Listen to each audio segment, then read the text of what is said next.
Hey, good morning guys. This is Jason with Carz. This morning we're going to be talking about the Vorshlag Camaro Gen 6 camber plates. Here's the setup here as it comes from Vorshlag. I'll show you some things about how they work, how they're installed, some pointers, and we'll talk about why you want to run them, the benefits of them. As you can see, it's a beautiful part, a lot of anodizing here. I'll take it apart so you can see the components. This is how it comes from Vorshlag in the box, except it's got a zip tie that runs through and holds everything together. But we'll take these nuts off here. These are the nuts that actually used to mount it to the car. I'll show you that later. Take these off. These two bolts here are alignment bolts. I'll show you what they're used for. They're also used for aligning this top plate into the car. So basically you've got a top plate here. This comes off, it's got this little marker here. You can see the nice etchings here for the reference lines for the camber. The plate does this. If you're not familiar with camber plates, this is how they function. So what they're going to do is locate the top of the strut in and out. We'll talk a little bit about that later on. So take this top plate off here. We'll take this next red plate off. So this has basically the lock nut. So this screws into the top of the strut. I'll show you that. It has a nice big spherical bearing up here. So this takes any sort of angular load out of the top of the strut. This is used for, these are just the bolts for the mounting. And then you have this beautiful lower portion here. It's got a pressed in roller bearing. So this takes any of the rotation when your wheels turn in the strut. The beautiful thing about this part is the way this bearing recesses down into this radius hole, counterbore. It keeps the plate stack up really short so that you're not actually adding any ride height with the camber plate setup. Some camber plate setups out there, you end up adding 3/8 to 1/2 inch. The Vorshlag setup here, you don't add anything. It's really good. I've actually got one already installed and we can do some before and after measurements. It looks like it actually drops the front end maybe by 1/8 of an inch or so. But this is how we'll just reassemble it here real quick. That sets in there. Just kind of keep this whole unit together. And then I'll show you how it goes onto the car. All right, so here on my car, obviously I don't have anything in the engine bay. I don't have the front subframe on there, but I wanted to show you how these things mounted together on the strut, so you can get a good visual on what we're doing here. So this is a whole unit like we had on the workbench here. It actually obviously goes in from the bottom. So everything mounts up through here. The only thing that we'll see are these. There's 3 nuts. We'll take these off and washers.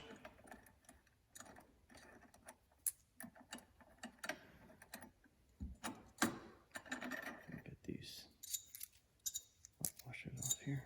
So I'll drop them, put them back on. Put those there. So the unit goes under the strut housing here, the strut. You see how so that's how the thing will mount. That's what we're looking for. Those 3 nuts will tighten up on these 3 studs. Those 2 button head screws, I told you they're for alignment. They go in these 2 holes here to align the plate where it needs to go before we tighten these down. And you can see, you'll still be able to see your reference marks for your camber right there. So it's pretty simple, but just so you know, the whole unit goes in from underneath. That's how we're mounting it. Okay, everyone, so here on one side, I've actually already got it installed on the top of the strut and the spring. Over here on the other side is still OEM stuff, so I'll show you how to disassemble that and put it back together. Again, everything that I have is off the car, so it's much, much easier now. If like 99% of everybody that's going to do this is going to do it from on the car.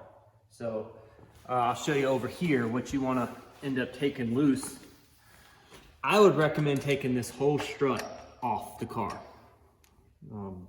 to do this mod. You don't want to, I always hate leaving half the control arms on and pulling the thing down and trying to swing it out. There's a lot of videos on how to take these whole strut assemblies out, but I'll show you just the basics. So you have to take loose the sway bar end link here. There's also a bunch of little connectors, 8mm, things like that. You'll take loose all the little brake lines. These little clips come out. This wheel speed sensor, you'll want to pull this out of the way. It's a lot of harnesses, a lot of wires on these new cars, unfortunately. And then you'll take these two giant 24mm, I think, loose. They're going to be somewhere on the order of 250 to 300 foot-pounds installed from the factory. They're huge, so you'll break them loose, take them out, and then basically everything will lower off of the strut. So the strut will be supported up here at the top in the car, and you'll take everything else loose from the bottom. And then what that does is then you'll come up here and you'll take the 3 bolts. It's like the same 3 bolts on the OEM side as this, and then the whole strut will just come out. So let's talk a little bit about why we run camber plates. These cars, it's not uncommon to be able to get 2.5, 2.6, 2.7 degrees of negative camber. So for anybody tracking these cars, it's very important. You know, we understand that the more negative camber we can run, usually the more front grip we have on these cars. Especially if you're running a tire like a Hoosier, an A7, an R7, so any sort of radial, super sticky radial tire, they love negative camber. So it benefits us to run as much as we can get. On the front setup, you can get 2.5, it's uncommon. The problem is, the bigger the wheel, the more offset we run in the wheel, the bigger the tire. What happens is right here, you'll see that the wheels start to rub on the struts. Your tire will be up in here, and the end, you can tell that mine have actually hit here before. And you don't, when you adjust all and you get all the negative camber that you can out of the factory setup, it brings the wheel closer in and it gets too close to here and it starts rubbing. So the problem is we need more negative camber, but we can't get it because the wheels are hitting here. So the solution are camber plates. We mount them in the top. It actually pulls the whole strut in, keeps your hub geometry more vertical, straighter up and down, and keeps your wheel away from this, and allows you to actually get more negative camber. On my particular setup, I'm shooting for -3 to 3.2. It's primarily a track car, road course car, because it's a 1LE. So I want as much negative camber, and I'm also going to be running wider wheels and tires, so I need that clearance right there. And you still need everything to fit under the fender. So as you can tell, it's a lot of things going on, and the camber plates will help us get the geometry we need so that we can fit the bigger wheels and tires, so we can run the more negative camber, so we can have the more grip, so we can go faster. And that's what it's all about. Okay, we're going to go through the disassembly steps now for taking apart the OEM strut top hat. It's pretty simple. It's got a cap here, exposes the nut in the top of the strut. In fact, you can look around in there, and this one actually has, this side has actually got a little play, and it's got a, if you can tell, it's rocking and making a little clicking noise in there. So it's probably pretty good that we're replacing this. The special tools that you'll need for this job, you need a spring compressor set. You can get these from any of the auto parts stores. They're pretty cheap nowadays. You can probably get them at Harbor Freight or anywhere. You'll need an impact, just makes taking this nut off easier. You'll need a couple wrenches, a 22mm for reassembly, and a Torx. But a word of advice, I've already done this. I would spray some lubricant down on that thread, or some WD-40 or Kroll or any sort of PB blaster or something that'll help, because I have seen the top of these struts. The nut seize up on the top of these. Well, any strut basically can happen. It does have a lock nut on there, so it's gonna fight you coming off the whole time. So before we take this whole unit loose, we wanna take the load off of it with the springs. So we wanna put our spring compressor on first. And that'll help us take the load off so that everything comes apart without hitting us in the face and knocking us out and knocking our teeth out. And,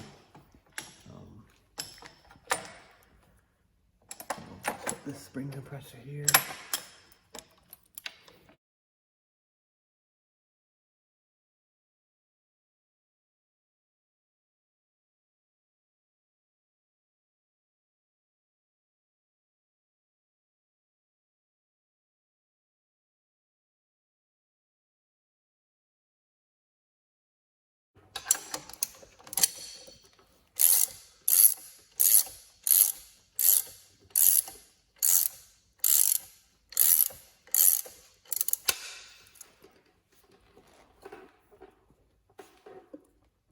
So a little bit of gap opens up there, and you can kind of tell. I can't really tell on the camera, but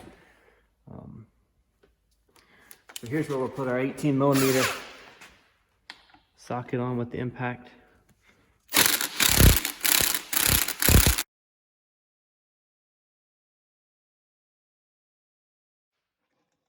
All right, nuts loose, top hat's loose. It comes off as one unit. You can see that that also has a bearing in it for rotation.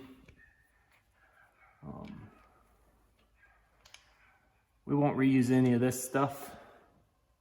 It looks pretty rough, actually. I'm glad I'm changing these out, because that bearing, definitely, it's hard to tell, but the edges are all mangled. These things are under a lot of load for track use. So now what we can do is take out this all comes out of the unit. So now the spring's loose. This is a rubber ice. This is a dust boot. These are the mag ride shocks. You can see how big they are. It's not uncommon to see a little O-ring on a big strut like this, especially these mag rides. You see a little bit of fluid on them. It's not uncommon. They're not blown or anything, unless you see a lot of fluid, you know, running down the sides or something. Then your seals are gone. So this particular setup here, so your rubber boot, your dust boot pops off. You can reuse this on the new one. I opted not to, because I want to be able to check on these shocks like I just talked about, and to see if they're actually leaking really badly or anything. For a track car, the dust boots, they're really not that important, not needed. This has a rubber isolator.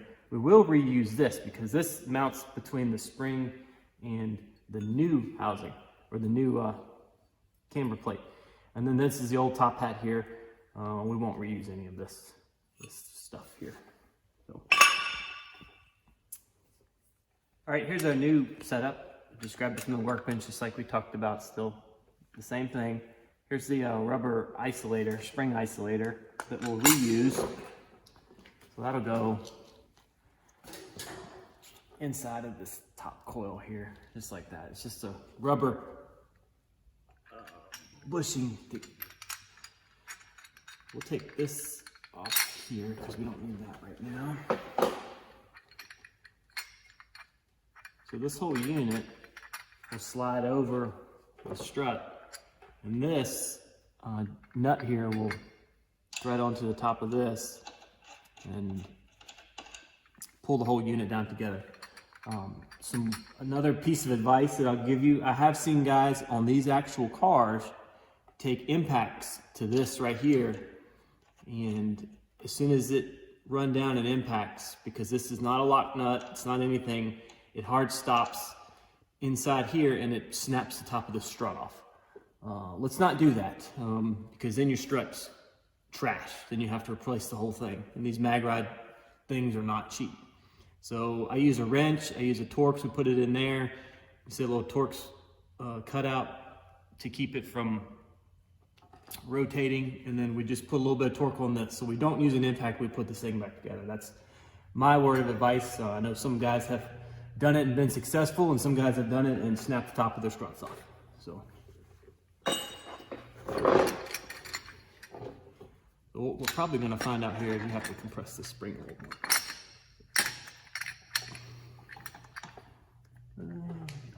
So everything just sits right down on there. You can see the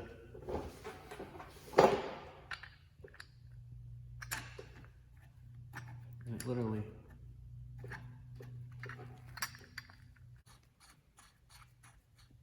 this thing starts to bottom out on this whole bearing setup. So that's why I'm saying don't use an impact on this. Because it's going to bottom out right there. And if this thing keeps trying to turn, it's going to keep putting tension on the top of this small part of this strut, and it's just going to snap it right off. So just a wrench, a little torque. I think it's I'll just tell you here, it's T40.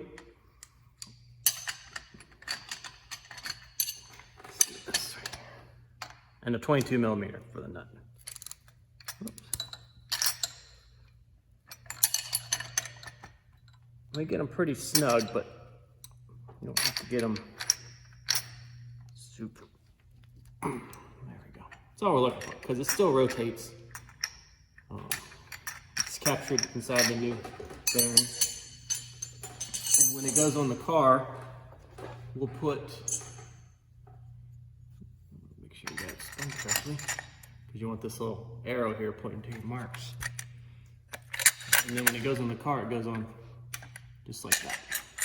So now we'll take the spring compressor loose.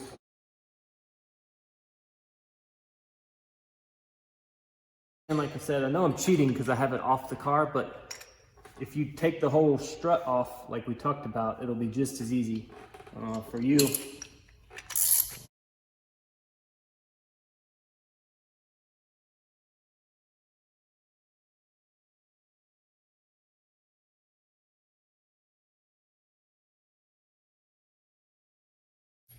So now everything's off. The spring is seated against the rubber isolator, against the bottom plate there.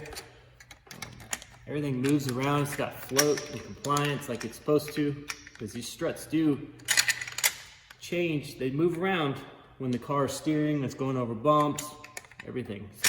So, and that's what it looks like when it's tightened, fully tightened. When it comes time to put it on the car and then we do an alignment, we'll go through that process. But again, we're shooting for about negative 3.2 degrees, and we should be able to get there. I've seen guys getting as high as 3.7, 3.8 on this setup. So that's our target anyway. And so I appreciate you watching. I hope this was helpful, and tune in, subscribe, like, do whatever you YouTube guys do, and we'll keep on making these videos, hopefully shedding some light on some of these projects. Thanks again.